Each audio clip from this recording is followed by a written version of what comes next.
हमारे बाप दादा ने जो तकालीफ और जिल्लत उठाई, नौजवानों इसी तुमसे कह रहा है कि तुम नहीं उठाना हो जिल्लत और रुसवाई और नाइंसाफी को। नौजवानों खड़े हो जाओ सीमांचल के लिए, जो कि हाथ के इंसाफ के लिए। तोड़ दो ये तमाम दो भाई जो विरासत की बात करते हैं। याद रखो, राजा रजवाड़े रानियों का दौर खत्म हो गया, गरीब राजा है। तस्लीम साहब के बेटे राजा नहीं बन सकते कभी इंशाअल्लाह ताला। तो आपको 11 तारीख के दिन ये काम करना है। नौजवानों, मैं तुमको पैगाम दे रहा हूँ, मुझे यकीन है कि इंशाअल्लाह ताला सीमांचल का नौजवान बेटा और बेटी एक दिन बिहार की क़ियादत करेगी और एक दिन भारत की भी क़ियादत करेगी। वो वक्त बहुत करीब आने वाला है। मैं यहाँ पर नेता बनने नहीं आया हूँ, मगर मैं जो कि हाथ के नौजवानों से पूछ रहा हूँ, क्या तुम मेरे साथ उत्तर प्रदेश मुरादाबाद चलोगे? क्या तुम मेरे साथ गाजीपुर चलोगे उत्तर प्रदेश में? क्या तुम रामपुर चलोगे? क्या तुम कैराना चलोगे मेरे साथ? क्या तुम हिंदुस्तान के कोने कोने में मेरे साथ चलोगे? मैं तुम्हारे साथ चलने की बात कह रहा हूँ, उसका मतलब यह है कि तुम्हारी दुआओं का मोहताज था और रहूंगा। मैं आपकी दुआएं चाहता हूँ। आप जहाँ कहीं भी रहो, आप मजलिस इत्तेहाद और मुस्लिमीन के लिए दुआ करिए। मेरे अजीज दोस्तों और बुजुर्गों, मैं आपको बता रहा हूँ कि सीमांचल के नौजवानों में बहुत काबिलियत है और हम आपको बता रहे हैं कि ये जो सरफराज साहब जो पार्टी से आए हैं, जिसका निशान बैग है, वो अब कह रहे हैं अगर पतंग छाप कोट नहीं देना है तो तीर छाप को दे दो। जाकर मालूम कर लीजिए। मैं जिम्मेदारी के साथ कह रहा हूँ, सरफराज साहब, आपने अपनी असलियत का इजहार कर ही दिया। आप अपने भाई को रोक नहीं सके तो आप गरीब के बेटे को, मुर्शिद आलम की कामयाबी को रोकने के लिए आप पतंग छाप बीजेपी नरेंद्र मोदी के उम्मीदवार को वोट डालने की आपके कार्यकर्ता काम कर रहे हैं। सरफराज साहब, याद रखो, जो वक्त का काला कानून बनाया गया है जिससे मस्जिद, दरगाह और खानखा को छीना जाएगा, बताओ तुम्हारी मिली हमियत कहाँ पर चले गई? एक अदना असेंबली इलेक्शन के लिए तुम अपना सब कुछ कुर्बान करना चाहते हो सरफराज साहब? क्या 5 साल के बाद तुमको चुनाव लड़ना नहीं है? आज तुम जो काम कर रहे हो, जो कि हाथ की जनता तुम्हारी हर हरकत से बाखबर है। और ये जेडीयू के उम्मीदवार से हम कहना चाहेंगे, बताओ मोदी को तुम जाकर क्यों नहीं बोले क्यों काला कानून बनाया वक्त का? तुम जाकर क्यों नहीं बोले कि ट्रिपल तलाक का गलत कानून हमारी महिलाओं के खिलाफ बनाया गया? क्यों सीजबले का कानून मजहब की बुनियाद पर बनाया गया? अरे बोलो, तीर छाप वालों, क्या तुम घुसपैठी हो? जो कि हाथ में आज यहाँ पर जितनी जनता खड़ी है, कोई घुसपैठी नहीं है। बताओ तीर छाप के उम्मीदवार, तुम क्या घुसपैठी हो? कहाँ गई तुम्हारी इज्जत नफ्स कि तुम जिस पार्टी में हो उस पार्टी का अमित शाह कर तुम्हारी मौजूदगी में कहना है कि घुसपैठी सीमांचल में है। याद रखो, जो कि आज की जनता, पहचानो इन लोगों को जो हमारे मान सम्मान को बर्बाद करना चाहते हैं। सीमांचल जो कि हाथ में कोई बांग्लादेशी नेपाली नहीं है, अगर है तो दिल्ली में मोदी की बहन है जिसको बांग्लादेश की जनता ने लात मार कर निकाल दिया। तो क्या आप तीर छाप को वोट देंगे? वह कानून के खिलाफ वोट का इस्तेमाल करेंगे?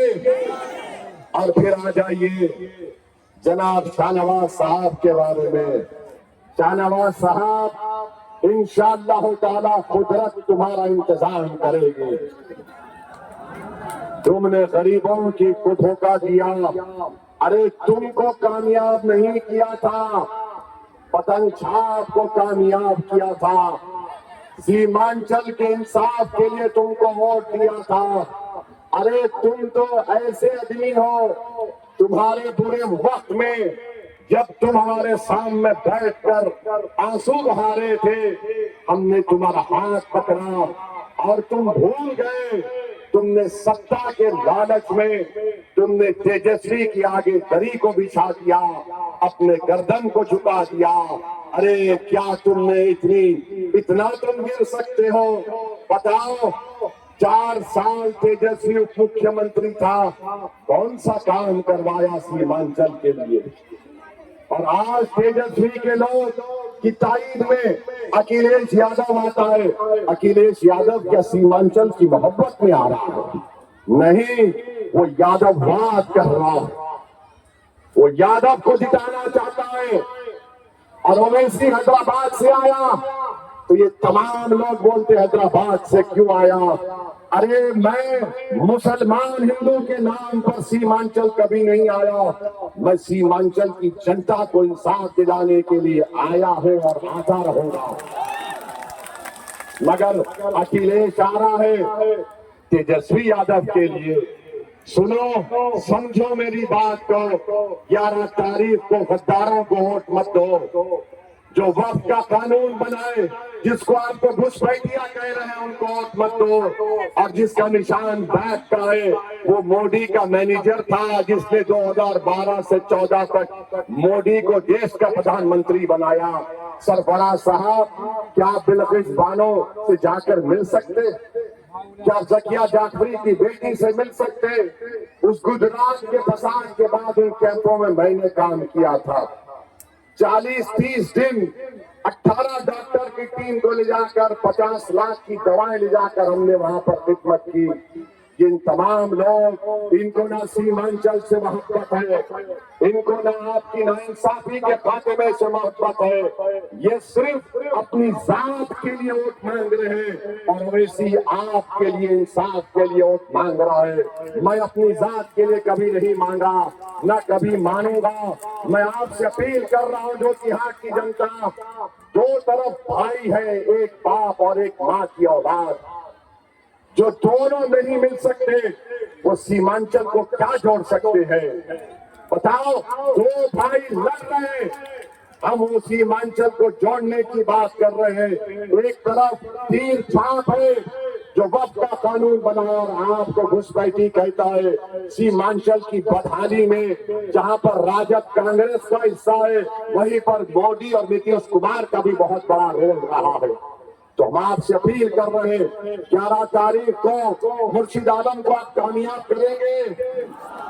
हमारी माँ और बहनों, इस बात को अपने जहन में रखो, मेरी इज्जतदार माँ और बहनों, बेटियों, कि मैं तुम्हारा बेटा तो नहीं, तुम्हारा भाई तो नहीं, मगर हम तुमको इस बात का वादा कर रहे हैं कि जब कभी भी तुमको हमारी जरूरत पड़ी, तुम हमको याद करो, वैसी एक दिन में तुम्हारे पास पहुंच जाएगा इंशाअल्लाह। मैं जीऊंगा तो तुम्हारी लड़ाई लड़ता रहूंगा। और मुझे कहने दो आज कि हैदराबाद के बाद औरंगाबाद और सीमांचल में मुझे इतनी मोहब्बत मिली, कहीं पर नहीं मिली मुझे इतनी मोहब्बत। मैं तुम्हारा मखलूस था, मखलूस रहूंगा। तुमने जो मोहब्बत से नवाजा, इंशाअल्लाह ताला अगर जरूरत पड़ी तो अल्लाह मेरी जान को कुर्बान कर दे तुम्हारे इंसाफ के लिए, तब भी मैं कहूंगा कि सौदा सस्ते में हुआ है। तो मेरे अजीज दोस्तों और बुजुर्गों, सीमांचल के इंसाफ के लिए, अपने इतिहास के लिए, बीजेपी आरएसएस को हराने के लिए और सीमांचल की कामयाबी के लिए आपको मुर्शिद आलम को कामयाब करने की हम दरख्वास्त और गुजारिश करते हैं। आप इसको कबूल करिए और नारा लगाइए, पतंग छाप जिंदाबाद, पतंग छाप जिंदाबाद, पतंग छाप जिंदाबाद।